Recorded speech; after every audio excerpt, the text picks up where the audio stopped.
Hello student, Shrimati मोहरी देवी तापड़िया कन्या महाविद्यालय के इस यूट्यूब चैनल पर आप सभी का फिर से स्वागत है। आज का जो अपना टॉपिक है वो है rectilinear motion in resisting medium. आज अपन पढ़ेंगे कि अगर किसी प्रतिरोधी माध्यम के अंदर अगर सरल रेखीय गति होती है तो उस पर किस तरह से अपन गति की समीकरण को अप्लाई करते हैं और किस तरह से कोई जो वेलोसिटी है वो यहाँ पे बात की गई है रेजिस्टिंग मीडियम, यानी यहाँ पर जो है वो प्रतिरोध जो है वो काम करेगा। यानी जैसे अपन किसी फर्श पे चलते हैं तो अपन फर्श पर किस वजह से चल पाते हैं, प्रतिरोध, यानी जब घर्षण होता है, घर्षण बल लगता है, उसकी वजह से क्या करते हैं अपन यहाँ पे फर्श पर इजीली जो है वो चल पाते हैं। ठीक है, तो इस तरह के कुछ ऐसे फोर्सेस होते हैं जो हमारे दैनिक जीवन में भी काम में आते हैं।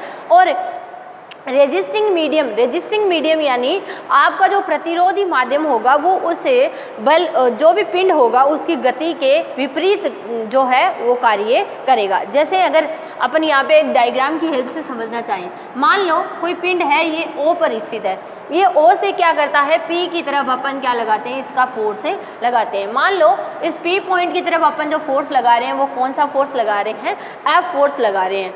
ठीक है, ये फोर्स अगर अपन लगा रहे हैं, लेकिन जो इसके चारों तरफ जो मीडियम है, जो वातावरण है, ठीक है, उसकी वजह से जो इस पे फोर्स लगेगा उसको अपन रेजिस्टिंग यानी अपन क्या मानते हैं, RA मानते हैं। और ये जो R होगा ये गति की दिशा के क्या लगेगा, विपरीत दिशा में लगेगा। तो इस कंडीशन के अंदर अगर अपन क्या देखना चाहिए, अगर अपनी गति की समीकरण को देखना चाहिए तो गति की समीकरण अपन किस तरह से लिखेंगे, m d2x dt स्क्वायर। ये फोर्स तो क्या है, इस दिशा में, जिस दिशा में अपना पार्टिकल मूव कर रहा है उसी दिशा में क्या है, ये वाला फोर्स लग रहा है। लेकिन ये वाला क्या लग रहा है, इसके विपरीत दिशा में लग रहा है, उल्टी दिशा में लग रहा है। तो इसकी वजह से अपन इसको क्या लिखेंगे, F, और ये जो R होगा ये क्या होगा, माइनस का यहाँ पर हो जाएगा। यानी ये क्या लग रहा है, गति की दिशा के विपरीत यहाँ पर लग रहा है। यहाँ तक आई होप सभी को आपको क्लियर हो गया होगा कि किस तरह से अपना जो रेजिस्टिंग मीडियम होता है उसके अंदर जो फोर्स है वो काम में आता है। क्लियर है यहाँ तक मेरी बात। अब इसको अपन ये जो पॉइंट है इसको अपन एग्जाम्पल की हेल्प से अच्छे से समझने की कोशिश करते हैं। तो सबसे पहले अपन डिस्कस करते हैं example number first. Example number first में आपको उस रेजिस्टिंग मीडियम में डायरेक्ट क्या दे दिया गया है, एक्सेलरेशन को गिवन है। एग्जाम्पल नंबर फर्स्ट आपका कहता है, देखो पहले अपन क्वेश्चन को पढ़ लेते हैं कि किस तरह से आपका क्वेश्चन है जो आपसे पूछा गया है। एग्जाम्पल नंबर फर्स्ट आपसे कहा गया है कि एक कण जो है वो kV3 मंदन उत्पन्न करने वाले एक प्रतिरोधी बल के अधीन एक सरल रेखा में चलता है। ठीक है, मंदन उत्पन्न हो रहा है यानी रिटार्डेशन हो रहा है यहाँ पे, जो अपना बल होता है। ठीक है, बल के विपरीत दिशा में क्या लगेगा जब अपना त्वरण लगता है। जैसे अपने गाड़ी की बात करें तो गाड़ी में जब अपन ब्रेक लगाते हैं तो ब्रेक जो होता है वो क्या करता है, गाड़ी की गति को क्या कर देता है, धीमी करके फिर गाड़ी को रोक देता है। तो उसी तरह से अपन यहाँ पे मंदन का जो काम होता है वो अपनी मोशन को क्या करना होता है, रोकना होता है। ठीक है, मंदन हो रहा है तो मंदन उत्पन्न करने वाले एक प्रतिरोधी बल, ये जो मंदन उत्पन्न कर रहा है ये कौन सा है, एक प्रतिरोधी बल के रूप में अगर इसको अपन देखना चाहें तो इसके अधीन क्या हो रहा है, एक सरल रेखा में मूव हो रहा है। ठीक है, इस कण का प्रारंभिक वेग यानी जब ये मूव करना स्टार्ट करता है तब इसकी वेलोसिटी क्या है, u है।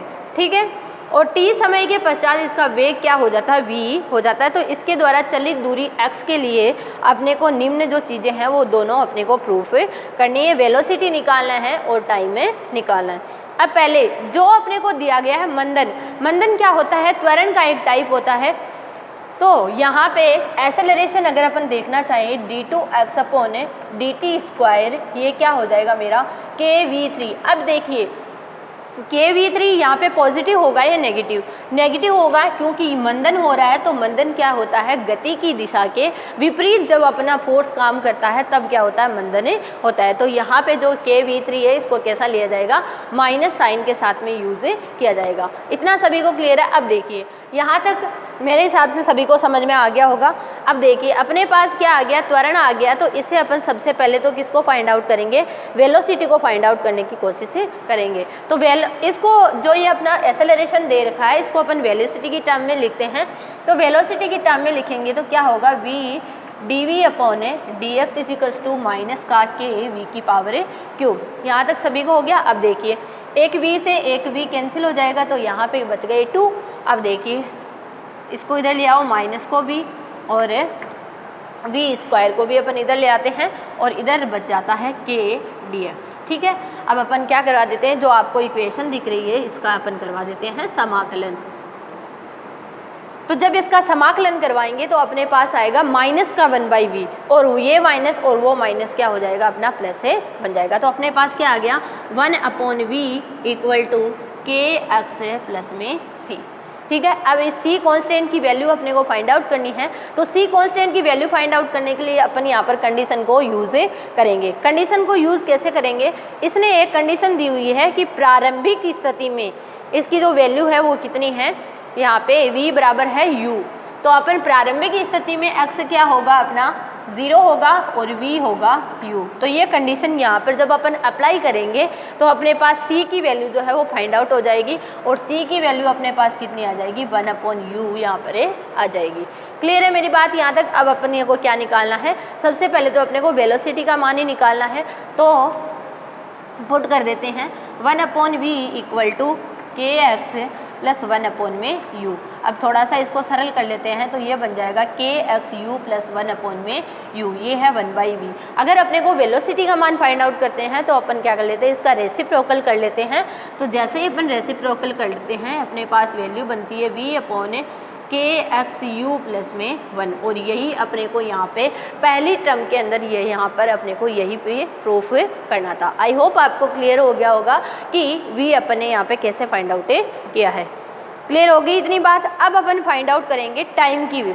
यहाँ पर इसके लिए क्या फाइंड आउट करेंगे, टाइम। तो टाइम अपन वही जो अपन ने v के लिए इक्वेशन फाइंड आउट कर रखी है उसी की हेल्प से यहाँ पर अपने लेके चलेंगे। ठीक है, और अपन किसका मान निकालेंगे, टाइम का मान निकालेंगे।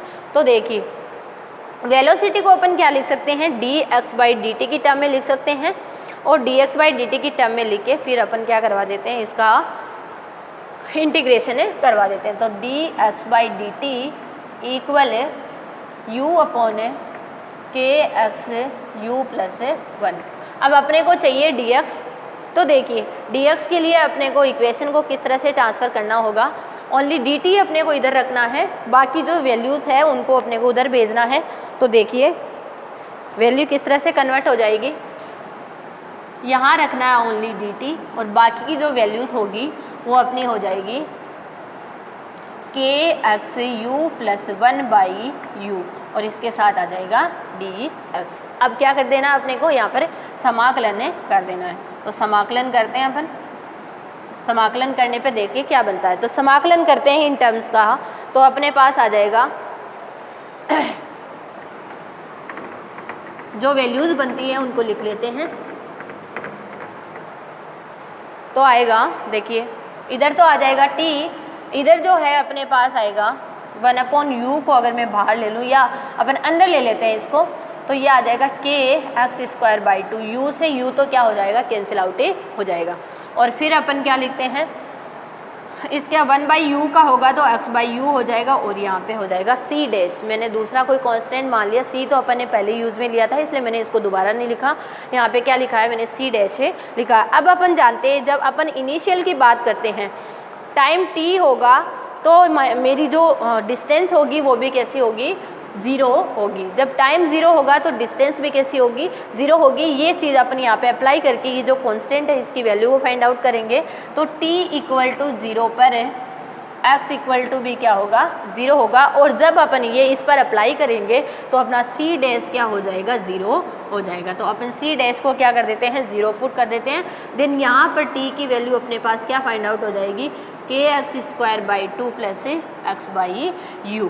ये क्या हो जाएगी, अपनी t की वैल्यू अपने को फाइंड आउट हो जाती है और यही अपने को यहाँ पर प्रूफ करना था। तो इस तरह से किसी भी रेक्टिलिनियर मोशन वही अपनी सरल रेख की गति का ही एक टाइप होता है, लेकिन इसके अंदर क्या होता है, ये जो आपका रेजिस्टिंग मीडियम होता है, इस रेजिस्टिंग मीडियम की वजह से जो अपना जिस दिशा में अपना पार्टिकल मूव कर रहा होता है, उस पार्टिकल जिस तरफ मूव करता है उसके हमेशा विपरीत दिशा में क्या लगता है, अपना रेजिस्टिंग मतलब मीडियम की वजह से क्या होता है, उसमें उसकी जो गति हो रही है उसमें क्या होती है, बाधा उत्पन्न होती है और वो क्या करती है, हमेशा गति की दिशा के विपरीत हमेशा कार्य करता है। ठीक है, तो अपन ने पहले एग्जाम्पल को आज की वीडियो में डिस्कस किया है और इसमें अपन ने सबसे पहले तो क्या देखा था, अपन को सबसे पहले जो भी अपना क्वेश्चन गिवन होता है उस क्वेश्चन के अंदर अपने को देखना है कि प्रतिरोधी बल किस तरह से काम में कर रहा है। अब प्रतिरोधी बल यहाँ पर अलग अलग तरीके से काम करेगा, कभी मंदन का काम करेगा, कभी कुछ और त्वरण के रूप में अपने को यहाँ पे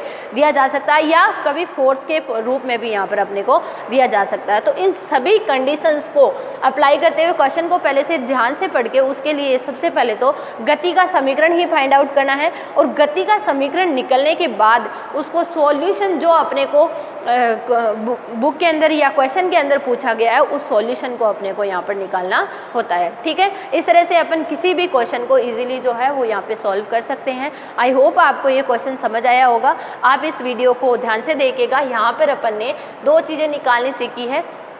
पहले अपन गति का समीकरण निकालते हैं और फिर अपन वेलोसिटी को निकालते हैं और वेलोसिटी फाइंड आउट करने के बाद अपन किसको फाइंड आउट करते हैं, उसके लिए टाइम को फाइंड आउट करते हैं। और ये सारी चीज़ें अपन ने पीछे की जो एक्सरसाइजेज है उनमें भी बहुत अच्छे से डिस्कस किया है, तो इनमें आपको कुछ ज़्यादा दिक्कतें नहीं होने वाली है। फिर भी अगर कोई आपको प्रॉब्लम होती है तो आप मेरे से पूछ सकते हैं। वीडियो को ध्यान से देखिएगा। Thank you so much.